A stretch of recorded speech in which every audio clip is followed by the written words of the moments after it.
वबरकातुहू। जो last video में हमने देखा था कि जो वक़्त है ना वो मुसलसल गुज़र रहा है, तो हमें अपने दिन पे नज़र दौड़ानी है कि कौन से कामों को हम प्रायोरिटाइज़ करते हैं तो वो काम हमारे हो जाते हैं और कौन से कामों को हम डीप्रायोरिटाइज़ करते हैं, डिले करते हैं और प्रोक्रेस्टिनेट करते हैं और वो काम हमारे नहीं हो पाते हैं।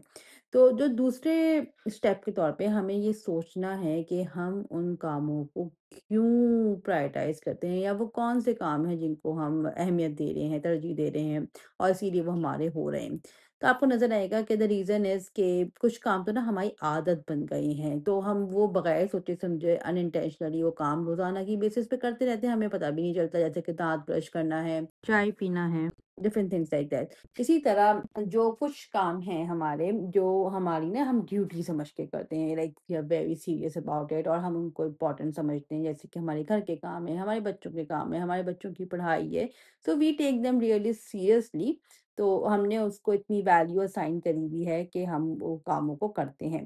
तो तीसरी काम आपको कुछ ऐसे मिलेंगे जो आप नहीं भी करना चाहते, आपको पता है कि उनमें टाइम ज़ाया हो रहा है, लेकिन आप अपने आप को उन कामों से रोक ही नहीं पाते क्योंकि somehow living in this era हमारे अंदर प्रोग्राम कर दिया गया है कि ये काम हमें करना है, जैसे कि स्क्रॉलिंग है, मोबाइल पे शॉर्ट देखते रहना, रील देखते रहना। हमें पता होता है कि हमारा वक़्त इम्पोर्टेंट है, हमें पता होता है कि हमारा वक़्त ज़ाया हो रहा है, लेकिन फिर भी हम वो काम कर रहे होते हैं, हम वक़्त जैसी इम्पोर्टेंट रिसोर्स को ज़ाया कर रहे होते हैं। मैं उसको एडिक्शन के तौर पे लेती हूँ और वो एक बहुत बड़ा टॉपिक है, we will discuss it some time later. तो चलिए अब ये फ़ोकस करते हैं वो कुछ काम जिनको आप करना चाहते हैं, अपनी ज़िंदगी में इंक्लूड करना चाहते हैं, लेकिन आप नहीं कर पा रहे।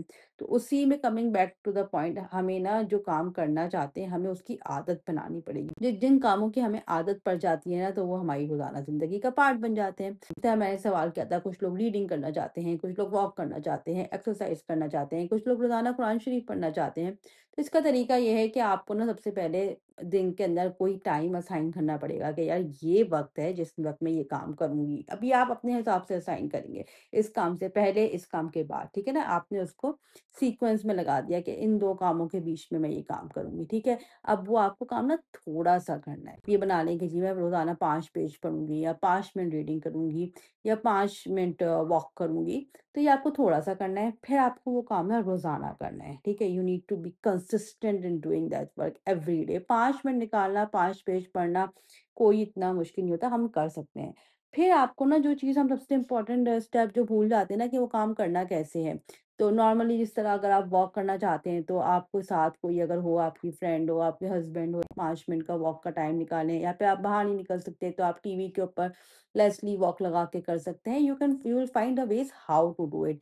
इसी तरह आप अगर रीडिंग करना चाहते हैं, तो आपको सोचना है कि मैं आईपैड पे पढ़ूँगी या मैं डाउनलोड करूँगी या मैं लाइब्रेरी से बुक लेके आऊँगी या मैं अपनी दोस्त से बुक लूँगी। तो you should have an idea कि how to do that thing और वो हम अपने हिसाब से देख सकते हैं।